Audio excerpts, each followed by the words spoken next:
Hello বন্ধুরা, কেমন আছো সবাই? আমাদের চ্যানেলে নতুন কিছু করার চেষ্টাই আমরা। তো চলুন আজকের গল্প লাস্ট সিট, কলমে আমি নিজে।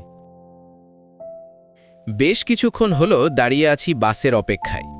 সকালে ম্যাথ টিউশন ছিল, কাজেই মানসিক চাপের মধ্যে আছি। এই ম্যাথ সাবজেক্টটা কখনোই আমার মন জিততে পারল না। এই বড় বড় ইন্টিগ্রেশন, ডেরিভেটিভ, লিমিট, কে করে ভাই এসব? যেখানে 50-50 জীবন থাকার চান্স, সেখানে নাকি আমাকে সম্ভাবনা তত্ত্বের ম্যাথ করতে হচ্ছে। এসব ভাবা যায়? আমার ম্যাথের ঘোরটা কেটে এসেছে প্রায়। বাস এলো, আমি তৎক্ষণাৎ উঠে একটা জায়গা করে নিলাম। বেশ কয়েকটা যুবতী মেয়ে বসেছে সামনের সিটে। নিমেষে ক্যালকুলাস ভুলে যেতে লাগলাম। এভাবেই আমি ম্যাথ শিখি, কিন্তু বহু স্ট্রাগল করার পরেও আমি সেই জ্ঞান বাড়ি নিয়ে আসতে পারিনি। পরের স্টপেজে উঠল একটি মেয়ে, ফুটফুটে চেহারা, চাপা ফুলের মতো গাত্রবর্ণ, বেতাশলতার মতো ছিপছিপে চেহারা, পরনে হলুদ সালোয়ার কামিজ, রজনীগন্ধার পারফিউম দিয়েছে মনে হয়। এক কথায় মেয়েটাকে আমার মনে লেগেছে। বাসে উঠেই আমার সিটের ঠিক সামনে দাঁড়ালো।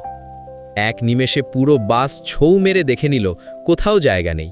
একটা হাত ওপরে করে আমার সামনে দাঁড়ালো। গলায় ঝোলানো ব্যাগটা বারবার মুখে এসে লাগছে।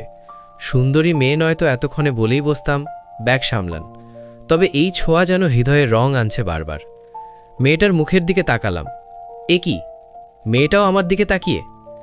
মনের মধ্যে একটা হালকা প্রেমের শিহরণ বয়ে গেছে ততক্ষণে। তবে হ্যাংলার মতো কোনো মেয়ের দিকে তাকিয়ে থাকার পাত্র আমি নয়। ব্যাগ থেকে মোবাইলটা বের করে স্ক্রিনে চোখ রাখলাম। মিনিট 3 বাদে আমি আবারও মেয়েটির দিকে তাকালাম। কিছু বলবেন? বলতেই তো চাইছি, সুযোগ দিচ্ছেন কই? বলুন। কোথায় নামবেন? আপনার সিটটা খালি হলে বসবো ভাবছি। এই পরের স্টপেজে। ও, আপনি কি শুধু এইটা বলার জন্যই অতক্ষণ এমন করে তাকিয়েছিলেন? আমার গন্তব্যে আসায় আমি নেমে গেলাম। পিছন থেকে চাপা স্বরে ভেসে এলো, তা আপনি কি ভাবছিলেন? আমাদের নতুন কাজ ভালো লাগলে চ্যানেলকে সাবস্ক্রাইব করুন এবং ভিডিওতে লাইক করুন।